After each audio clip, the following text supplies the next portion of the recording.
Shields up, Iron Breakers. Workout here coming at you with another video, and today we're going to be talking about Paragon cards. Specifically, what are they for, what can you do with them, how do you get them, and is Paragon pay to win? So the very first thing that I would like to bring up is the whole pay to win argument, because I've mentioned this in multiple videos. I just want to make sure that people understand that you cannot buy cards in Paragon using real money, because most games, whenever you hear about cards, you're always like, okay, so you can buy the cards, you can get more powerful, you can do this stuff. No, that's not the case here at all. You can win cards by playing the game, and that's pretty much it. Whenever you play the game, you get in-game currency, and that is what you can use to buy your cards, as well as, you know, sometimes some hero rewards can give you a card pack for leveling up a certain hero, and leveling up your account can also give you card packs, so the more you level up, the more card packs you get, the more heroes you level up, the more card packs you get, the more time you play and get in-game currency, the more card packs you can buy with in-game currency, not real currency. So I just wanted to make that perfectly clear. And now, to start off this video, we're going to be opening up 11 packs, which are all of the packs that I've acquired up until this point, and we're going to take a look at each of the cards as we go through them. So let's get started, shall we? Open a pack. Gonna just reveal all of them. Looks like we have, wow, there's a bunch of cards here that I haven't really seen before in the game, so I'm curious to see. We have physical damage and max health. This is pretty good. Also, we have a unique active cleanse. Oh, this is all new stuff. Like, I've been playing so far with just the basic decks, specifically for the purpose so that I could do this video and tell you guys about the cards. So as you can see, the thing about this card is that it has an attribute associated with it, which is growth. So only characters that have the growth attribute can use this card. And I will show you where you can see that just in a couple of minutes. And then there's also the card cost, which is at the upper left-hand side. So this costs 4 card points. Now, when you're playing the game, you get points in increments of 3, and the maximum number of points is 60. So you're going to have to do some kind of mental math whenever you're working on your deck to say, okay, on this deck, I'm going to need a certain amount of cards that cost this amount of points, and another certain amount of cards that cost a different amount of points to kind of balance things out and get to those 60 points once I finalize my build. So that's something that you will have to think about. But then again, at the start, you don't have to stress too much about it. Just think about the cards that you want, put those in there. Think about the upgrades that you'll need for those cards, put those in there, because I'm pretty sure that on an early stage, you're not going to be able to, actually build the perfect deck that you want. Then we have the Raging Chrono, which is for the Fury mark, and it has 10% cooldown reduction. And it seems that that's what it does. So this is an upgrade. Okay, so you can just like plop this on another card, and you'll upgrade it to get cooldown reduction. That's cool. Hex of the Devastator, energy penetration and crit chance. Now, energy penetration is a stat that allows you to penetrate through the defenses of your enemies in case they are building to resist your damage. So say you're playing Gideon or something, and you're working on a steel, and the steel is just like, okay, I'm going to get a tuned barrier, which increases its energy resistance. You can get energy penetration to kind of try and bypass that. Then we have a lesser health, which hopefully I will never use, and a fracturing spine, which is physical penetration and mana regen. Now, a lot of these cards I had never seen before, so I'm super surprised, which means that I'm going to need a lot more card packs if I want to actually be balanced. Now, before we proceed forward, I would like to just show you guys something, which is the whole thing about growth and fury and all that stuff. That's going to vary according to the hero. So, for instance, Decker, does it show here? It actually doesn't. It doesn't show on this screen. My bad. So I can just go on to play. You can see right there, these two symbols, these are the two symbols that you can get for her. So the green one is growth. The white one, I think, is balance. I'm not entirely sure what the things are, but I think that if you go onto profile and decks, new deck, you can choose and it will tell you. Oh no, it actually doesn't tell you yet. Okay.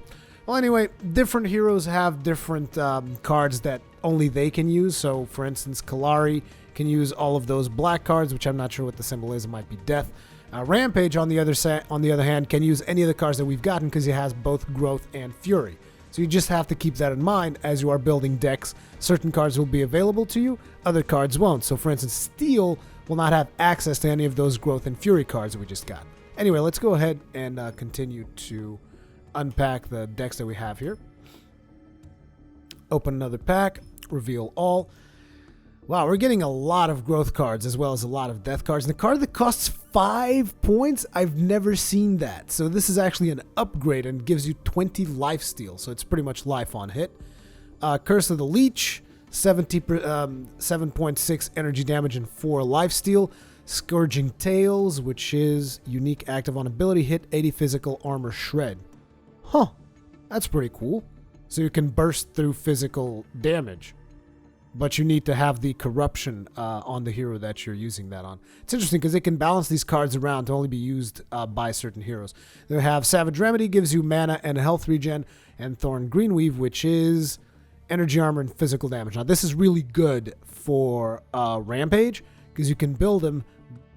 You can build him up to be a tank and still dish out damage. So that's a very good card for a hero that I play often. Anyway, let's see what else we get. You got Minor Connected, just increases your attack speed. Celestial Heal, a lot of health regen on this one.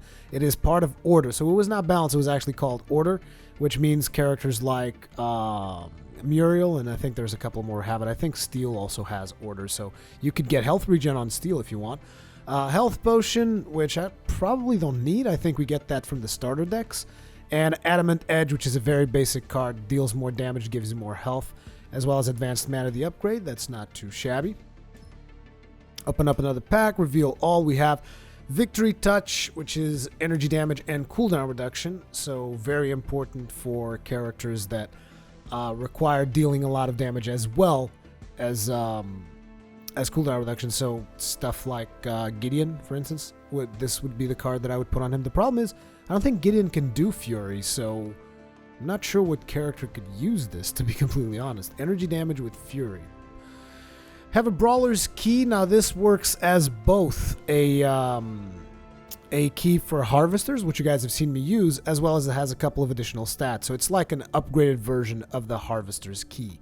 So that's pretty cool. We have Hex of the Devastator, which we already had. Energy Penetration, Crit Chance. Alpha Health. By the way, you need more than one card if you want to put that card multiple times into your deck. So having multiple of the same card is not a bad thing. Alpha Health, which gives you 500 max health. Holy crap. And Staff of Adamant, which gives you energy damage and max health. This Victory Touch card, though, also has a unique passive on hit. When critically wounded, burns targets. This means that critically wounded is when you see the 2 swords symbol on top of them. If you guys haven't seen any Paragon gameplay, I would suggest that you look at some of that so that you understand what I'm talking about. But yeah, when critically wounded is when the 2 swords show up above someone, which means they're about to die. So if I hit someone when they're critically wounded, they will get burn damage. That's cool. Well, let's take a look at another pack and see what we got here. Reveal all. We're going to get Savage Remedy, which is health regen and max mana. Perfect Spark, mana regen. This is just an upgrade. Advanced Spark, mana regen, another upgrade. So the Perfect Spark is the 4... Oh, okay. I see what it is. Basically, these two do the same thing. And they're both for...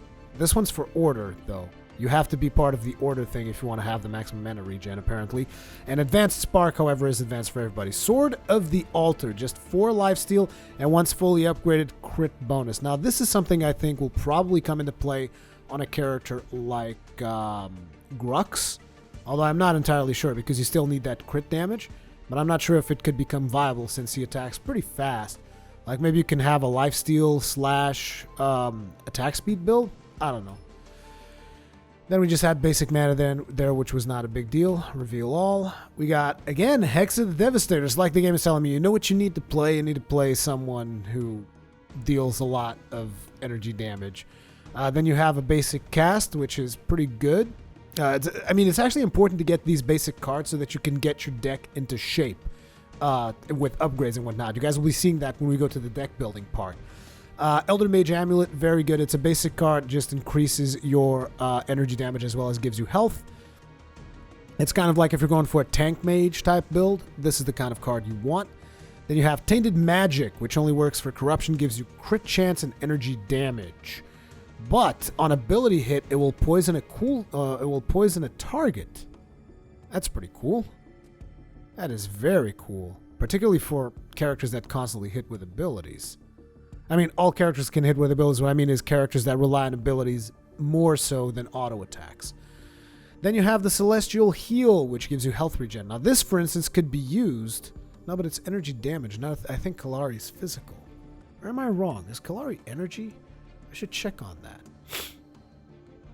I'll talk about that when we get to the deck building, the whole energy versus physical, because that's very important when you're building a dex. Another Celestial Heal. Gotta be honest, while I'm getting some pretty good cards, these are not necessarily cards that are going to work with my playstyle. Here we have Sinister Wound, Crit Chance upgrade only for Corruption, Celestial Health, which gives us plus 400 max health. Health Potion, that's like our second one, and to be honest, I never go more than one Health Potion on a deck, at least on this point, so I don't think I'll need those. We have Basic Chrono, which I really don't like. I would rather have the 2 points Chrono. And we have Wound. Not too bad. Come on, I need some tanking cards up in here. Advanced Chrono, Greater Health, Basic Chrono. Damn it, I really don't like the Basic Chronos here. Then again, it could be because I still don't know too much about what the end game is going to look like, so maybe Basic Chrono will come into play, but right now I don't think it does all that much. Reptilian Claw, Health Regen, and Crit Chance, and then just a mana upgrade. Then we have Cup of the Vampire, Life Steal, Physical Penetration, and 20 Steel versus Bleeding targets. This just has Grux written all over it, and I don't even know if Grux has the corruption thing. Heart of the Apex, 100 max health, and once fully upgraded, 50 crit bonus. This is decent. This is a pretty decent card, but it's limited to the growth deck, so we'll have to think that through. Beta Barrier increases your energy armor. And then Alpha Guard, holy crap, is like the maximum physical armor I've ever seen, 110, that's beast. Silver Spear, physical damage, health regen, and max mana. That's okay. I could probably do something with that. Then we have Thorn Greenweave, which that is the second one that we get of that one. A mana, a focused shock, which is just, whoa, 48 energy pen? Jesus. 64 physical pen, and a greater drain, 12 lifesteal. I was really hoping for some different cards. Fountain Spike, Circlet of Health, which I believe, don't we get Circlet of Health by default? I think we do. Fountain Spike might be interesting, depending on which character we're doing.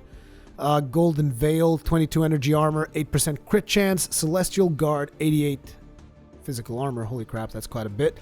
Nirvana Stone, crit chance, health regen, and mana regen. I think that's one more. Perfect Spark, mana regen, another Circlet of Health, which we don't really need. Because the thing about Circlet of Health is the passive aura is unique. And what that means is that you can't like stack two of these on the same deck. Otherwise, I might consider that.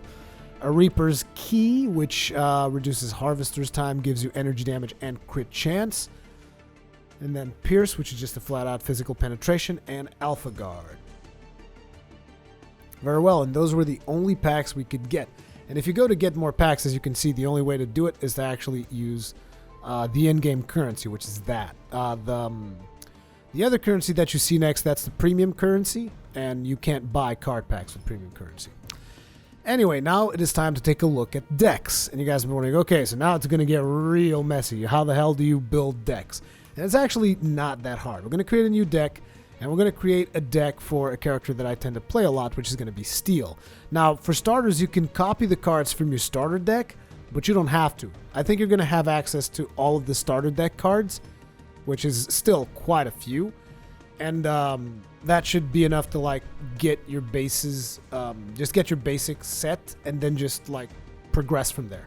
And trust me on this, the sooner you start building decks, the better you're going to become at playing Paragon.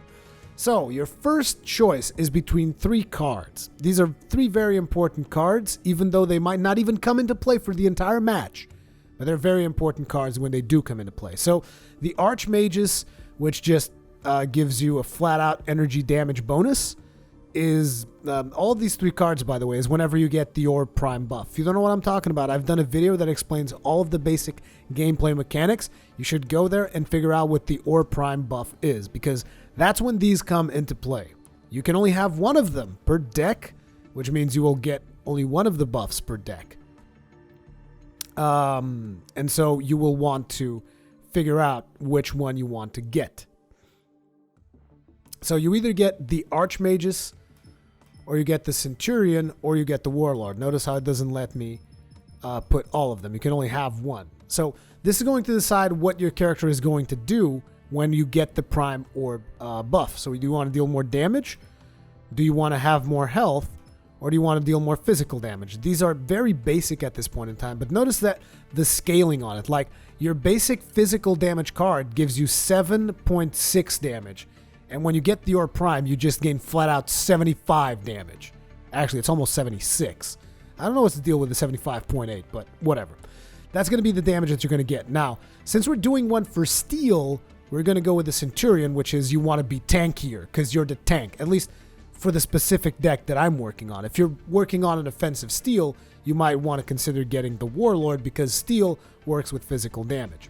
And again, physical damage, that's a concept that is very important. You will want to know what type of damage each hero deals so that you select the correct cards. So for instance, let's actually back out of this. Let me just name the deck. I always call my steel deck Balls of Steel because it's kind of cool. Save that.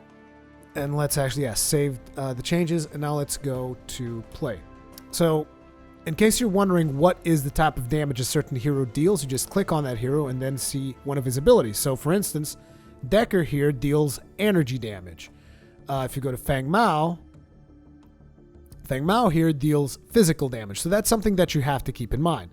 Grux, like I said, he's got all those corruption cards. I told you guys, those cards are like hand-picked for Grux as far as I'm concerned. He also deals physical damage, and so it's important for you to know what kind of damage your hero does so that you build a deck around that damage. So for instance, Steel, like I told you, deals physical damage. So then you go to your profile once again, go back to your deck, and you start editing. Now, you now know that Steel does physical damage, so it's important whenever you're doing whenever you pick a card that you want to get damage out of, that card is a physical damage card. Like for instance, you don't want to get, let me look for something. You don't want to get where? Damn it, is everything? Okay, you don't want to get this, the Staff of Adamant, because it has energy damage and Steel has nothing to gain from that. You want to stack up on the same kinds of damage that your hero already has. Anyway, as I was saying, so the way that you start building your deck is first you pick the card that I told you guys about. You can pick the Warlord, Centurion, whatever. I'm going to go with the Centurion because I want my Steel to be a tank. And after you pick your prime card, you want to pick the equipment cards that you want to put on your character. Now, using this filter up here will allow you to sift through the equipment without having to look at the upgrade cards. Now, something that they need to add to this UI is the amount of a certain card you have, which is still not in the UI. And it's a little bit frustrating sometimes because let's say, for instance, okay, I want to get 5 Blades of Agora for this deck. I don't know how many Blades of Agora I have. Not to mention, you shouldn't really stack Blades of Agora. That's a bad example. Let's say I want to get 5 Amulets of Veteran for this deck, just out of choice. And you're like, okay, so just get 5 of them, but you don't know how many of them there are here. Now you can tap and see how many you have, and as it turns out, I only have 1. But it would be nice to actually have a number there that's like, okay, you have 5 of this card, you have 6 of this card, so that you would know. For instance, health potions, I can have 3 of them. Because I know that I have, I thought I had like 2, but I guess I have 3. But I only use 1, so it's not like I need it. Anyway, a couple of basics here before you start picking out your equipment and all that. Always get 1 of each of these 4 first. So 1 health potion, 1 mana potion, 1 harvester's key, and 1 scout's ward. Why is this? Because at the start of the game right now, in my opinion, there's no better start than getting 1 health potion and 1 mana potion.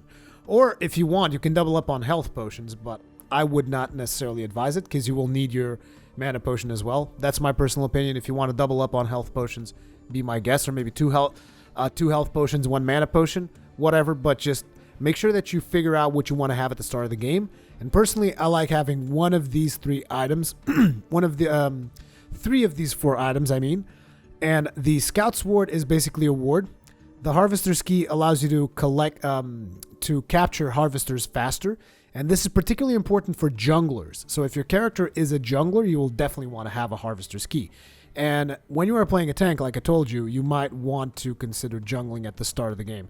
Even if it's just at the start of the game. It doesn't matter if you don't want to jungle later on. Just for doing it at the start of the game, having a Harvester's Key is really good because you're going to be going through the jungle and you can capture a couple of Harvesters, which will gain your, which will give your team a bit of a lead in terms of card experience, so that you earn card experience faster. But yeah, these are the 4 items that I would advise you to get right at the start. Once again, if you want to switch it up, 2 health potions, 1 mana potion, 3 health potions, go crazy. It's up to you. Just know what you want. After that, in the case of steel, I'm going to want to filter things that do either damage or armor or whatever, right? Depending on what you are trying to build with him. But I like having a couple of damage cards. So you have a filter here, and you can filter stuff through physical damage. You can also filter through points, through mid-game, through late game, whatever you want. But right now we're going to go for just straight up physical damage. Something that I really like for steel is definitely Amulet of the Veteran. Unfortunately, I can only get one of those.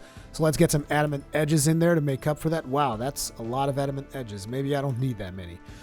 Adamant edges are going to increase my damage as well as my health. So it's just a nice little item to have. I'm not going to be doing a lot of crit with steel, so I don't care too much about Blade of Agora. We have a Brawler's Ward, so if we want to have physical damage as well as dropping down wards, we could do that, but not really my thing.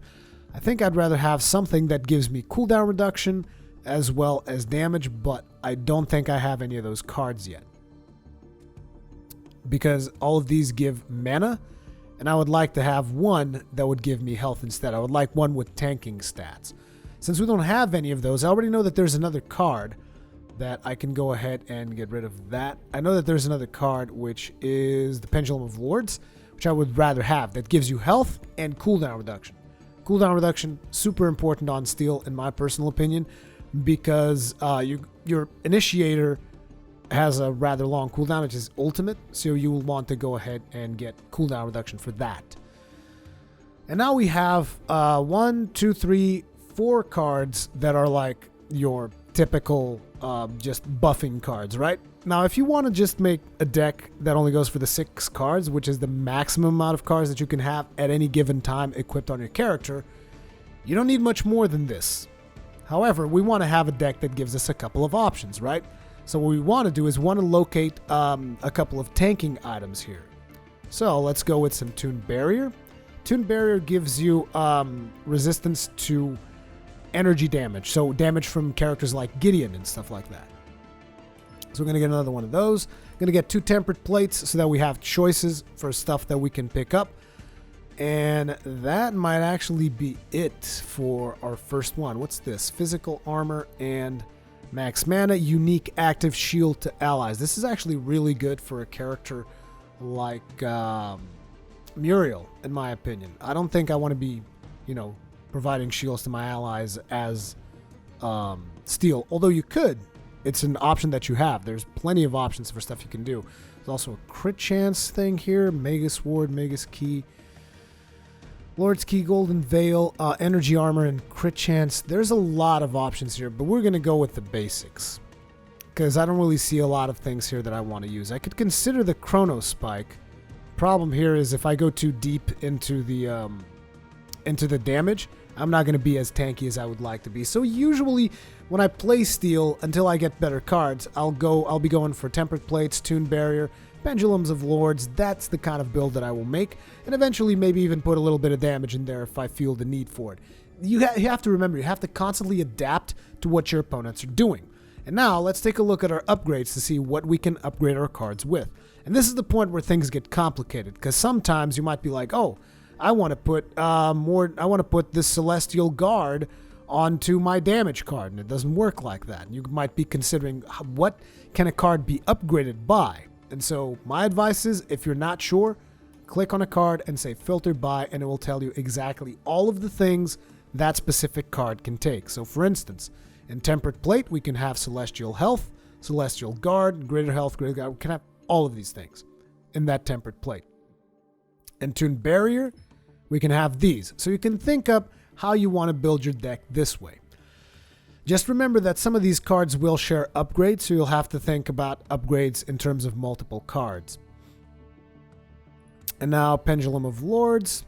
Looks like we have some advanced chronos, but we probably don't have a whole lot of those. I think I'm going to go with as much cooldown reduction as I can without going into the basic chrono. So advanced chrono, we have 4 of those, not bad. And then we're going to put a couple of chronos in there as well. That's 3. That gives me 7 chronos. Now let's talk about health. I'll probably want to get a couple of celestial healths. Looks like I only have 1. Let's get more greater healths then. Yeah, hella greater health, because we want to have a ton of health as steel. So, and a lot of our cards support the health thing, like adamant edge, tempered plate. We can put health pretty much everywhere. So we have 6 things of health. Let's just get a couple of regular ones as well, just in case we're missing something. And again, don't think too much about quantities when you're building your first deck. Just go ahead and go with whatever your gut tells you. Next up, we are going to go with, let me just remove the thing here and just go for upgrades. We're going to want to have potentially some damage in there as well. So how many major strikes can we get? Wow, we actually have a lot of major strikes. 7 major strikes. We don't need that many, so I'm going to remove 6 major strikes. I don't think you need more than that, to be honest. As steel for a tanking build, that's more than enough. Celestial Heal, we could get health regen, but I don't have a single card that would support that Celestial Heal, I don't think, right? Filter by. Yeah, there's no Celestial Heal. There's Celestial Guard and Celestial Health, which we might consider taking. Yeah, I'll take that Celestial Guard. As well as a couple of Greater Guards. No, just 1 Greater Guard. And now we should get a couple of physical damage reduction, which I forget the name. It's not Guard. No, the Guard is the one that we're doing physical damage reduction. We want to get energy damage reduction, which is Barrier. So let me remove this, and we want to get at Barrier. Not Barrier of Will. What's this Portal Stone? Teleport to allied structure. Huh. Interesting. That is really expensive, but it allows you to teleport through the map at a certain cooldown, so that is super powerful. We're not going to use that one for now, but that is definitely something I'll need to look into. There's a lot of these cards that have caught me off guard, because like none of these were available. I mean, some of these were available, but a lot of the stuff that I got today was not available in the online tests, which is why I'm not familiar with it. So now we want to get Barrier. Wait, we need to go to upgrade. We'll want to get Advanced Barrier if we can, or even Celestial Barrier, but there's no Celestial Barrier up, which means we have to just get Greater. We only have 1 Greater Barrier. We're kind of lacking there, so we're going to have to take a bunch of smaller barriers. Where is Barrier? Yep. And that pretty much puts us at the cap of our deck, which is 40, and this would be a pretty decent deck for the cards that I have. This would be a pretty decent deck for Steel. Hopefully this gave you guys an idea of how the deck builder works. I understand that this video is a little bit long and it's just like kind of talking about cards and all this stuff. But hopefully it gives you an idea of how the deck builder works. At this point you would want to save, and this deck becomes available the next time that you play Steel. I believe that not all accounts are going to have as many deck slots available as mine, because I think that's one of the things that you have to actually buy for real money, deck slots. But I think you get like 5 deck slots or something. Actually, I don't know. Do you have... where do you buy deck slots? I don't see the deck slots here anywhere. I don't actually know how to get deck slots. I just know that my account has a bunch of them because of the Founders Pack that they gave me. So even if you have less deck slots, trust me, build decks for the heroes that you care about. It is super important to have a decent deck.